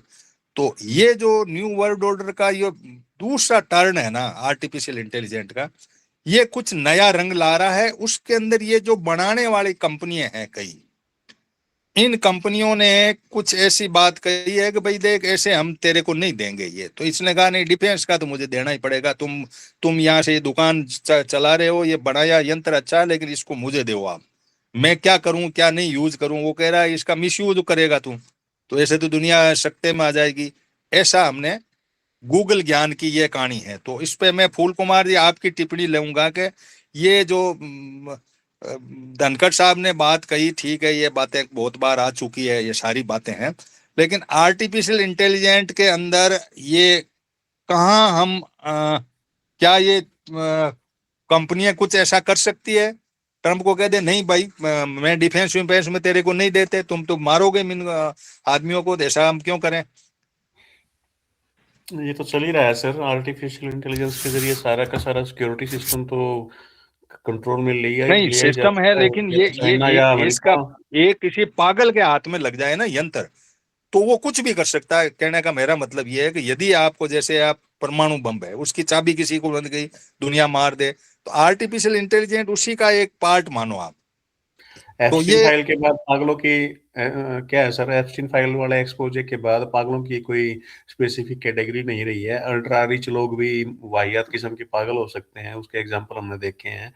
तो ये तो देखो क्या है ना कि जो कॉर्पोरेट चलाता है यहाँ, जो भी 10-12 फैमिली हैं के हिसाब से, कोई वर्ल्ड बैंक चलाता है, कोई ऑयल वर्ल्ड चलाता है, ये तो चलेगा। इनको तो इन्होंने तो ऐसे करना, बस मेन बात है कि हमें बचना कैसे है उस पे नहीं। बात है। ये जो नई चीज पैदा की ना इन लोगों ने, ये लोग पता नहीं क्या कर लेंगे। जैसे ये ड्रोन, मतलब पूरा सिस्टम, भाई फौजी की जरूरत ही नहीं पड़ेगी, रोबोट बना दिए, लड़ते रहो, आपको ऐसे कर दिया, उसके घर में जाकर सर्विलेंस करके उस आदमी का गला दबा दो। सर एक मिनट, बात ये है कि ये क्या कर रहे हैं बात उसकी नहीं है, हम क्या कर सकते हैं और हमारा देश क्या कर रहा है और अभी का जो रिजीम वो क्या कर रहा है। नहीं वो है, लेकिन हमारी नजर में जब ये बात चली ना, आप इनकी चीजों को कितना डिस्कस कर लें हम लोग, चाइना या अमेरिका की, अल्टीमेटली पता है भैया जब इनसे बचना है तो कुछ ना कुछ अपना ही करना पड़ेगा। और हम कर क्या रहे हैं, कुत्ता लाके रख दिया गलगोटिया का, क्या है ये, मैं तो क्या मतलब, I mean out of understanding हो रखा सारा सिस्टम अपने यहाँ, तो कुछ नहीं कह सकते। चलो रूपचंद जी, आप हैंड रेज कर रहे हो, आप बोलो, फिर वो सुवालाल जी बचते हैं, बाकी सब बोल लिए साथी। जैसे ये क्वेश्चन आ गए ना AI और दूसरी कंपनियों के, तो 21वीं सदी में जैसे पहले मांग थी ना कि लोगों का रिप्रेजेंटेटिव चाहिए सरकार, अब चाहिए कि जो सरकार के सो कॉल्ड रिप्रेजेंटेटिव उनकी अकाउंटेबिलिटी और ट्रांसपेरेंसी चाहिए, चाहे वो कंपनी हो जो पब्लिक मनी यूज करती है उसकी अकाउंटेबिलिटी पब्लिक के सामने हो, जो पर्सनल मनी यूज करता है उसकी अकाउंटेबिलिटी पर्सनल देते रहे। वो क्वेश्चन सिर्फ ये है कि जब तक पब्लिक माइंडसेट इंडिया का हो या बाहर का, जब तक ट्रांसपेरेंसी और अकाउंटेबिलिटी पर नहीं खड़े होकर के, ना ये कंपनियां कंट्रोल में होंगी, ना ये एजेंसियां कंट्रोल में आएगी, ना ये आपकी पॉलिटिक्स कंट्रोल में आएगी, ना कोई आपका इलेक्शन कमीशन कंट्रोल में, ना कोई पैसेज कंट्रोल में आएगा। एक ही मांग है, वो है ट्रांसपेरेंसी एंड अकाउंटेबिलिटी। 10 साल के बाद हो, 15 साल के बाद हो, ये पीरियड रख लो ताकि उसके बाद पता लगे कि तुमने क्या किया है। ब्लैक एंड व्हाइट सारी पता लग जाता है। धन्यवाद। चलो धर्मेंद्र जी, आप कुछ कहना चाह रहे हो, कह दो। सर जी, आपकी सब महानुभावों के विचारों से, और जैसे ओम प्रकाश जी धनखड़ हमारे बहुत ही सम्मानीय है, और फूल कुमार जी वगैरह ने भी जो अपनी बात रखी और सिचुएशन अपने सामने रखी कि भाई क्या हो रहा है क्या नहीं हो रहा है, उसके आधार पे मुझे तो सिर्फ और सिर्फ समाधान सर छोटूराम जी की उस बात में लगता है कि पहला रिश्ता खून का, दूसरा जाति का और तीसरा धर्म का। अब हमें चाहे कुछ भी हो जाए, हर चीज को साइड में करके ब्लड लाइन पे आना ही होगा। धन्यवाद। चलो ठीक बात है, लेकिन टेक्नोलॉजी धर्मेंद्र जी बहुत कुछ अलग तरीके की है। टेक्नोलॉजी धर्म वरम कुछ नहीं देखती, वो कमांड देखती है। कमांड का जब मैं आर्टिफिशियल इंटेलिजेंट पे मैंने काफी 2-5 वीडियो बनाए, और मेरी बड़ी चिंताएं इस पे हुई कि ये जो बीमारी आई ना, इस बीमारी के अंदर इस मानव को एक बार यूं पागल खाने में जाए जैसी पोजीशन की तरफ हमने खड़ा कर दिया है। तो आर्टिफिशियल इंटेलिजेंट को हम उस माइंड से मत नहीं सोचें कि एक आदमी है, हम उस माइंड से सोचें कि एक पागल के हाथ में, जैसे रूपचंद जी के। लेकिन हम लाएं कहां से उस आदमी को? भाई तुमने टेक्नोलॉजी ऐसी डेवलप कर दी जो कैसे ही कर सकता वो। अब उस आदमी के न तो धर्म है, न खून है, न रिश्ता है, न नाता है, कुछ नहीं है। आपको कमांड है उसका। अब कमांड देने वाला एक पागल आदमी यदि कहीं बैठा बैठा उसको कमांड दे रहा है तो वो देता रहेगा। अब देता रहेगा तो ये तो दुनिया तो यूं ही खत्म हो ली। जब हम न्यू वर्ल्ड ऑर्डर की बात कर रहे हैं तो न्यू वर्ल्ड ऑर्डर में ये बात आ रही है। अब मान लो ये तेरा लोग मान लो कह रहे हैं कि ये कर रहे हैं, यहूदी ले रहे हैं, सब कुछ है, बंच ऑफ थॉट, सारी बातें हम मान लें। मानने के अंदर ये जो पेच लगा ना आर्टिफिशियल इंटेलिजेंट वाला, ये पेच अपने आप में कहाँ जाके रुकेगा, कैसे दुनिया को मोड़ेगा, कैसे दुनिया जिएगी, कैसे उसके अंदर लोग सेट होंगे, ये बहुत ही चिंता का विषय है हमारे लिए। हनुमान जी, चलो ठीक है। दो ही, हाँ एक मिनट, दो ही चीज होती है, या तो हम कहीं चीज को अपने अधिकार में ले लेवे, या फिर उसको पूर्ण रूप से बाइकाट कर देवे। बचने के दो ही बाइकाट तरीके करते होते हैं, हैं, बस बस तीसरा बस कोई बस, नहीं हाँ। होता। तो बिल्कुल सही कह रहे हैं। तो इसमें हमारे जैसे अधिकार में हम ले नहीं सकते, बाइकाट में ले तो हमें लोग कह देंगे पागल है ये। मैंने क्या अभी अभी से आर्टिफिशियल इंटेलिजेंस सीखना शुरू किया। मैं ज्ञान ले रहा हूँ चैट जीपीटी से। ये भी एक मजबूरी है, ज्ञान भी एक अपनी जो जिज्ञासा है और अंदर से है कि मैं कुछ करूं। मैंने ये सारी डिटेल है इससे ली। हनुमान जी, बोल भाई, ये जब ईरान का। एक मिनट, हनुमान जी, अमेरिका ने अफगानिस्तान को काबू किया, मगर अफगानिस्तान ने अपने परंपरागत जो चीजें थी वो नहीं, वो भौतिकतावाद में फंसा नहीं, अपनी परंपरा की चीजें नहीं छोड़ी। जैसे फूल कुमार जी और ये अपने ओम प्रकाश जी भी खाप खेड़ा और खेत की बात करते हैं। तो यदि हम उस पे आ जाएं तो निसंदेह ये हमारा कुछ नहीं बिगाड़ पाएंगे। वो सारी बात ठीक है, लेकिन बड़ा एक बहुत ही ऐसी रचना रच दी जो बहुत कुछ उस पे आना और लोगों को समझाना, उनको करना, ये बहुत भारी काम है। चलो अब कंक्लूजन पॉइंट पे ले लेते। और किसी साथी का कोई पॉइंट रहा हो तो बोल दें। हमारे पास में 10 मिनट है, 10 मिनट में जो भी बात है, सुवालाल जी 5-7 मिनट 10 मिनट बोल लेंगे और पूरा। सुवालाल अभी तक जो डिस्कशन, थोड़े से आप लेट जुड़े थे, हमने इस कूटनीति का हवाला लेकर के बात शुरू की थी। कूटनीति में हम चाह रहे थे कि हमारा ह्यूमन रिसोर्स मैनेज रहे, तो धरती को खंगाड़ा हमने, मिडिल ईस्ट को खंगाड़ा, साउथ ग्लोब को खंगाड़ा, ईयू के कुछ देशों को खंगाड़ा, इसके अंदर ये मतलब अमेरिका को अलग खंगाड़ा। फिर चीन की भी कहानी गाई, और इधर रूस और ये हुआ, इधर उधर के युद्ध लड़ते लड़ते हम ये चाह रहे थे कि हमारे कुछ युवा फोर्स जो है बाहर कहीं सेट हो जाए, तो हमारी कूटनीति ऐसी हो जो इनके देशों के अंदर हमारे कल्चर मिलते हों, या हम वहाँ पे काम आ सकते हों, जहाँ पैसा भी ठीक हो। तो ये जा करके इन्होंने इजराइल के साथ अटैचमेंट करके, और वो हम खेमे में घुस गए। अब घुस गए तो घुस गए, चलो साहब, हमारा नेता गया तो हम सारा देश चला गया। हमारे पूरे यूथ जो है इजराइल के साथ और अमेरिका के साथ हो गए, ईरान और इराक और मिडिल ईस्ट के हम विरोध में हो गए। ये हम चाहते थे कि भाई हमें भी कुछ ऐसा मिले। अब रहा सवाल कि भाई हमारा व्यापार हो रहा है, तो व्यापार के साथ में जब स्टडी की, भौगोलिक और जियो पॉलिटिक्स को संभाला, देखा, किया, तो बीच में कुछ ऐसे हुती वाले आया, फिर ये आया कि इधर से माल आएगा तो ईरान बीच में टांग अड़ाएगा, उधर से आगे आएगा तो स्वेज नहर के अंदर हुती वाले जो है ये कर देंगे, तो हमारा माल बीच में आने में हमें प्रॉब्लम आएगी।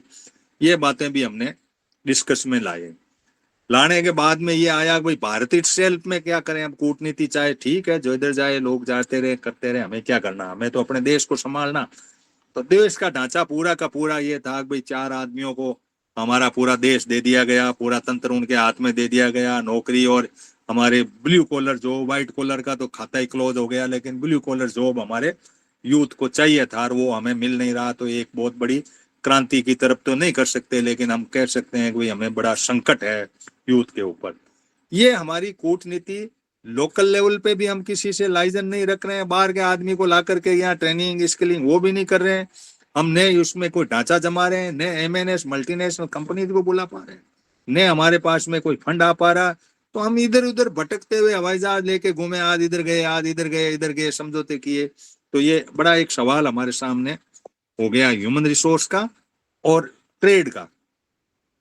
तो इन सब बातों की सम अप करते हुए सवालाल जी अपनी बात को फाइनल कर दें।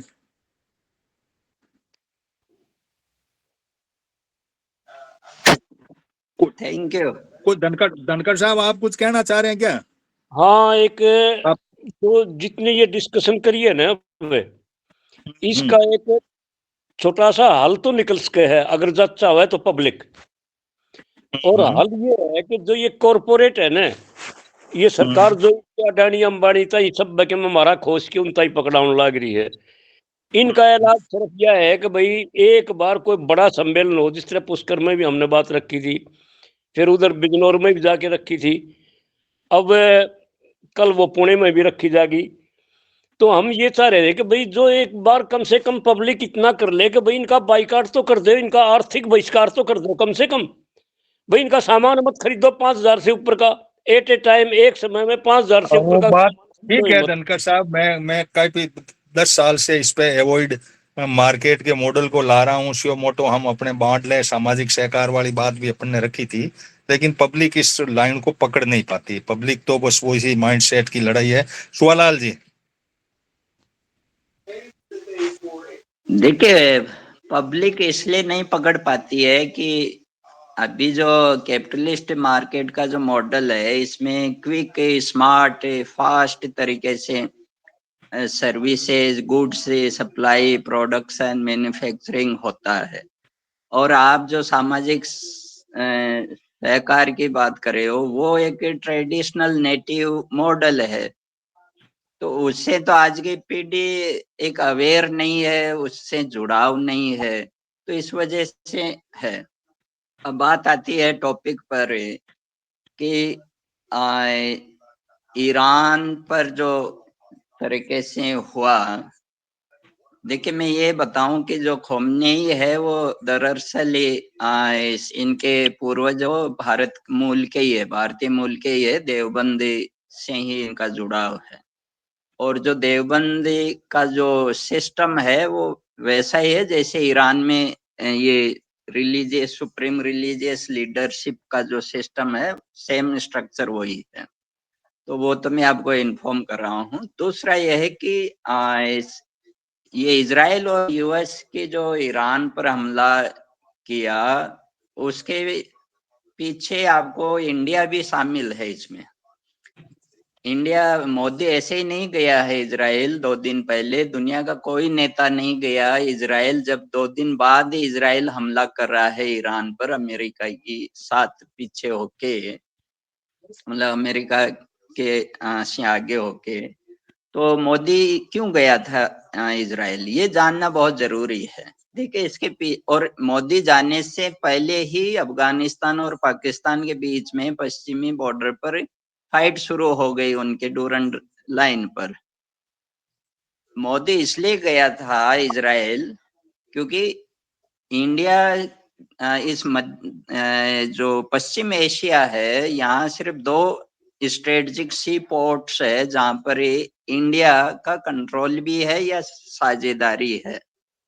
और कंट्रोल और साझेदारी का मतलब ये नहीं है कि इंडिया इन दोनों पोर्ट्स को ऑपरेट कर रहा है, ऐसा नहीं है, लेकिन इंटेलिजेंस इंफॉर्मेशन शेयरिंग का समझौता है। 2 स्ट्रेटेजिक सी पोर्ट है, एक तो है ओमान में डुकम एयर सी पोर्ट है। तो ओमान और इंडिया के बीच में सी पोर्ट्स को लेके स्ट्रेटेजिक इंटेलिजेंस इंफॉर्मेशन शेयरिंग का एग्रीमेंट है। दूसरा है ईरान का चाबहार, यहाँ भी ईरान और इंडिया के बीच में स्ट्रेटेजिक इंटेलिजेंस इंफॉर्मेशन शेयरिंग का एग्रीमेंट है। चाहे इंडिया चाबहार में ऑपरेशन करे नहीं करे वो अलग बात है, लेकिन है। इस वजह से इजराइल गए थे हमारे मोदी जी, ये बताने के लिए कि मैं तैयार हूं आपको इंफॉर्मेशन देने के लिए। और पूरा इंडिया ने इंफॉर्मेशन उपलब्ध करवाई है ईरान के बारे में। और ओमान में जो डुकम सी पोर्ट्स है वो एकमात्र सी पोर्ट्स है जो मतलब कि इंडिया की ही एक तरीके से मोनोपोली है उस पर, और जो अमेरिका और इजराइल को बहुत जरूरी था, ये है बैकअप के लिए, और यहीं से पूरी स्ट्रेटजी हुई है। और अब पिछली बार जब लास्ट ईयर जब इजराइल ने ईरान पर स्ट्राइक किया था हमला, तो उस समय पाकिस्तान ने ईरान की सहायता की थी, इंटेलिजेंस इंफॉर्मेशन शेयर किया था पाकिस्तान ने ईरान को, क्योंकि ईरान और पाकिस्तान के बीच में इंटेलिजेंस इंफॉर्मेशन शेयरिंग का एग्रीमेंट था। इस वजह से ईरान एडवांटेज में आया था पिछली बार। ये अमेरिका जानता था, इजराइल भी जानता था कि अगर ये पाकिस्तान को ईरान से दूर नहीं किया जाएगा तो फिर ईरान पर हमले का उस तरीके से फायदा नहीं होगा। लेकिन पाकिस्तान को दूर तो किया जाए, लेकिन अब लिया किसको जाए, इन्वॉल्व किसको किया जाए, इसलिए फिर इंडिया को ही सेलेक्ट किया गया, क्योंकि इंडिया का भी वही शेयरिंग इंफॉर्मेशन का जो है इंटेलिजेंस इंफॉर्मेशन का एग्रीमेंट है ईरान के साथ और ओमान के साथ। तो इस वजह से हमारे मोदी जी गए थे 2 दिन पहले, ये ईरान पर हमला होने से 2 दिन पहले जाके आ गए। और मोदी जी जब 2 दिन पहले जाते हैं, उससे 2 दिन पहले अफगानिस्तान और पाकिस्तान के बीच में मिलिट्री झड़पें शुरू हो गई डूरंड रेखा पर, बॉर्डर पर। ये इसलिए शुरू हो गई क्योंकि ये इजराइल और अमेरिका ने करवाई थी अफगानिस्तान और पाकिस्तान के बीच में कि आप लड़ो, क्योंकि इससे पाकिस्तान का ध्यान नहीं जाएगा ईरान पर, और ईरान से दूर करने के लिए ईरान के मामले में। और ये सफल हुआ इजराइल और अमेरिका इंडिया की मदद से। उधर अफगानिस्तान पाकिस्तान लड़ते रहे और उधर इजराइल और अमेरिका ने 2 मार्च से 2 दिन पहले ही स्ट्राइक कर दी ईरान पर। तो अब ये कहने का मेरा मतलब यह है कि इंडिया को फायदा क्या होगा, यह है इंडिया ने अपना रोल कर दिया।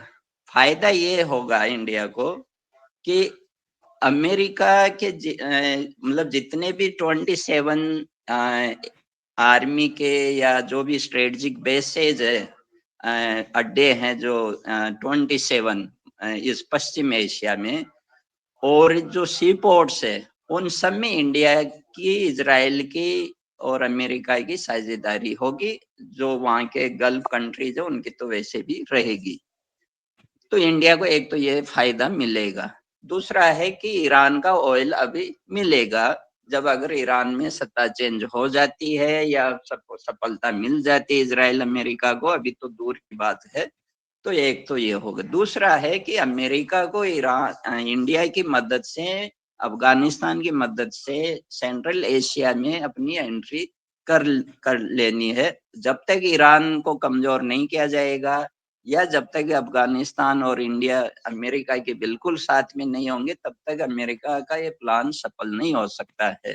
क्योंकि चाइना ने मध्य सेंट्रल एशिया में संघाई कोऑपरेशन के माध्यम से काफी मजबूत हो गया है स्ट्रेटेजिकली, उसी को काउंटर करना था अमेरिका को, ये इंटरेस्ट है।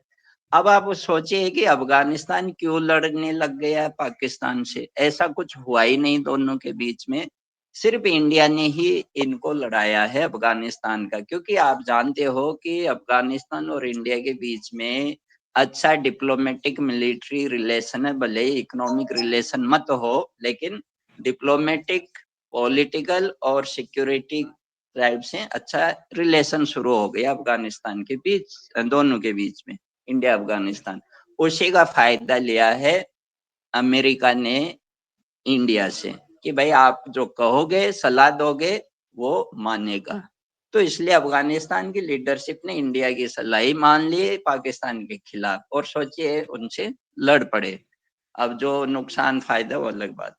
अब देखिए ये क्या है स्थिति कि जो इजराइल और अमेरिका है, वो देखिए इंडिया को कुछ देने वाले नहीं है, लॉन्ग टाइम में कुछ नहीं मिलने वाला है, ये तो क्लियर स्थिति है। शुरुआत आप ही देख लो कि जब मोदी जी जाते हैं इजराइल, और वहां का संसद का अध्यक्ष है वो एक मेडल देता है मोदी को कि खुश, जबकि वो मेडल अभी शुरू किया गया है, इसी साल 2026 में, मोदी जी का वेलकम करने के लिए और खुश करने के लिए।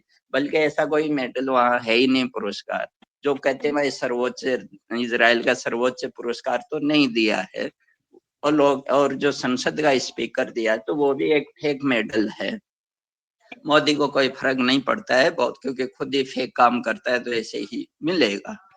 दूसरी बात है कि इस ईरान का ऑयल है, बाद में अगर ये सफल हो जाते हैं इजराइल अमेरिका, तो ईरान का ऑयल भी इंडिया को नहीं मिलेगा, और वो मिलेगा तो वो ही रेट पर मिलेगा जो दुनिया के मार्केट में जो मिल रहा है। अभी तक ले रहा था, कुछ समय पहले तक ईरान से इंडिया सस्ता ऑयल ले रहा था, वो नहीं मिल पाएगा। सवाल ये है कि इस पश्चिम एशिया में चाइना का भी बहुत प्रभाव हो चुका है, स्ट्रेटेजिक प्रभाव हो चुका है। इसलिए टालने के लिए आप सोचिए कि ईरान और चाइना के बीच में $400 बिलियन का व्यापार होता है। आप सोचिए पूरा ईरान की इकोनॉमी चाइना चलाता है, $400 बिलियन जब ऑयल खरीदता है, गैस खरीदता है और चीजें खरीदता है, तो आप समझ सकते हो कि कितना जरूरी है ईरान, अमेरिका और इजराइल के लिए। इस वजह से ये रणनीति प्लान बनाया गया और इसमें इंडिया ने सहायता की। अब ये देखना बाकी है कि पश्चिम एशिया के देश जो है, मिडिल ईस्ट के, वो बिल्कुल इंडिया को उस तरीके से तो पसंद नहीं करेंगे जिस तरीके से इंडिया की लीडरशिप ने किया है। अब ये क्यों किया है इजराइल और अमेरिका ने, 1 मिनट में बता के मेरी बात खत्म करूंगा। देखिए एपिस्टीन फाइल्स में बाकायदा पूरा इंडिया की लीडरशिप शामिल है, और मिडिल ईस्ट के भी साथ जितने भी गल्फ कंट्रीज के हैं, ये रिच लोग, ये भी शामिल है। अभी कल ही की न्यूज है कि बिल क्लिंटन की जो कोर्ट में जो एक तरीके से पेश की हुई थी, और जिस प्रोफेसर, जो एक प्रोफेसर विटनेस बना था इस मामले में, एपिस्टीन फाइल में बिल क्लिंटन का, उसकी कल शाम को ही डेथ हो गई है, उसको मार दिया गया है उसे प्रोफेसर। आप अंदाजा लगा सकते हो कि डोनाल्ड ट्रंप भी है और इजराइल है, ये कुछ भी कर सकते हैं, किसी भी हद तक जा सकते हैं, और वही हमारे प्रधानमंत्री भी किसी भी हद तक जा सकते हैं। और ये संकेत है कि जो इजराइल गए हैं, दुनिया के देश से ये देख के दंग रह गए कि भाई मोदी कैसे चला गया 2 दिन पहले ही। तो वो ही है कि ये किसी भी सीमा तक जा सकते हैं, कुछ भी कर सकते हैं। अब इनके लिए जनता का कोई हित नहीं है मायने, ना तो ट्रम्प के लिए है, ना नेतन्याहू के लिए है, ना मोदी के लिए है। जनता का हित कोई मायने नहीं, इनके अपने व्यक्तिगत हित है। और इनके जो पैरोकार, इनके जो साहूकार है, इनके जो धनाढ्य लोग है, जो इनको पैसा देते हैं, जिनके दम पर ये चल रहे हैं, उनका हित ही साधना है, बाकी कोई लेना देना नहीं है। थैंक यू, धन्यवाद। एक मैं सवाल पूछ रहा था कि अफगानिस्तान और इंडिया को मान लो वो दोनों पसंद करता है, तो पाकिस्तान के टुकड़े करा सकता है क्या पीएको के वगैरह? ऐसा कोई अंदर समझौता हुआ हो ताकि 2029 का चुनाव कर लिया जाए? क्योंकि चुनाव के अंदर एजेंडा ही ऐसा फिक्स कर दो कि पीओके को इधर डाल दो, और वो भी तंग आए हुए हैं बलूच और ये करके, चलो तुम इधर हो ले भाई। मैं भी देखिए, चीन सहायता नहीं करे और अंदर से कोई ऐसी कॉन्फ्लिक्ट हो जाए बलूच और इनकी, और अफगानिस्तान कोई कह दे तू तेरे थोड़ा इधर से कुचरनी कर इसको, और इसको कह दे तेरे चल ये है, तो क्योंकि इनको क्या है कि एक ये, और इनके पास अब एजेंडे बाकी सब फ्लॉप हो चुके हैं, पूरा सबको पता लग गया कि भाई ये किस राह पे चल रहे हैं, क्या है, पब्लिक पूरा जान चुकी है। लेकिन पब्लिक के अंदर एक इमोशन है कि यदि हम इंदिरा का भी कंपटीशन कर लेंगे और पाकिस्तान के टुकड़े यदि कर देते हैं अमेरिका से मिल लेगा, अमेरिका को क्या फर्क पड़ता है, तू इधर हो ले यार, इधर हो ले, बग यहाँ से, तू इधर हो जा। तो क्या सोचते हो आप? देखिए, पाकिस्तान के पास से कुछ भी नहीं है कि वो अपने को बचा सके। पाकिस्तान तो बहुत कमजोर है, और ये पाकिस्तान से कई गुना ज्यादा मजबूत है अफगानिस्तान। और ईरान, ऐसा नहीं कि ईरान बर्बाद हो जाएगा, ऐसा नहीं होने वाला है।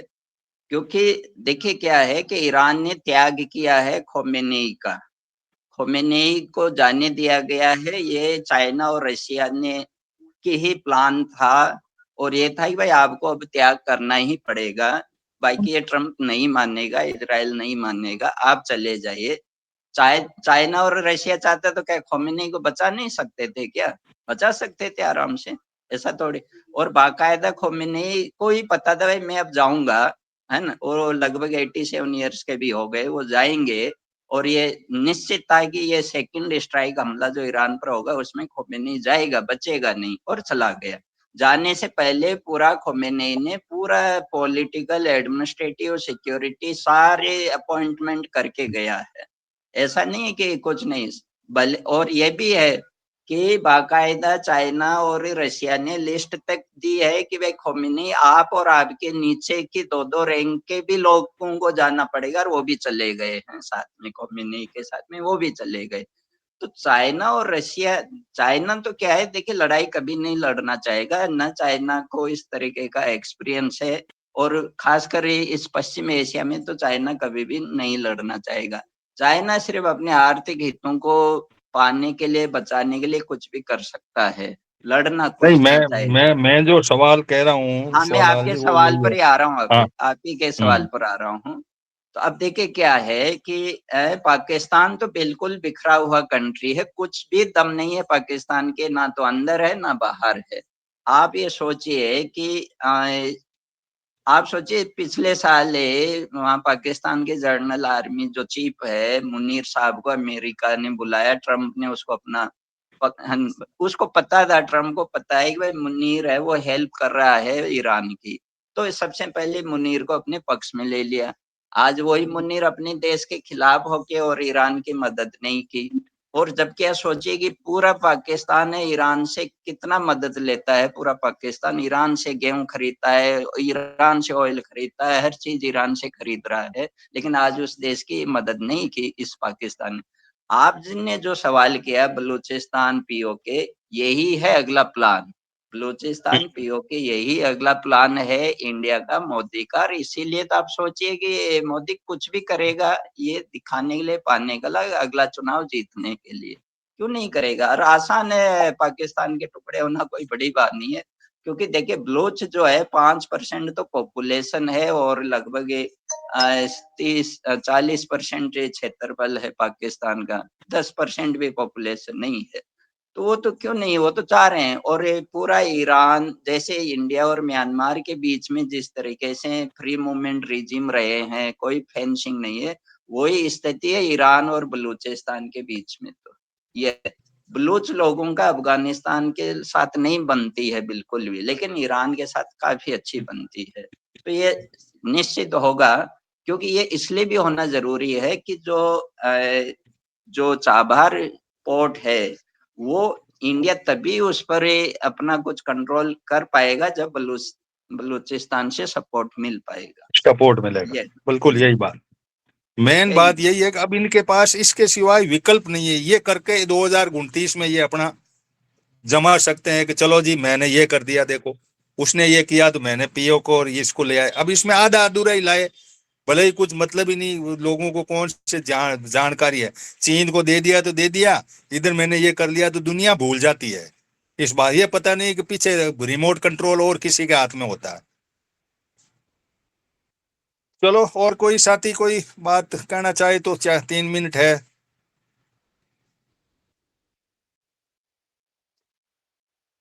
चलो कर दी जाए फिनिश। आज दुनिया भर में घूम गए हम, आज कहीं से कहीं। अगले संडे फिर मिलेंगे किसी विशेष घटनाक्रम को लेकर के। ठीक है जी, धन्यवाद आप सभी के जुड़ने का। Thank you to all of you.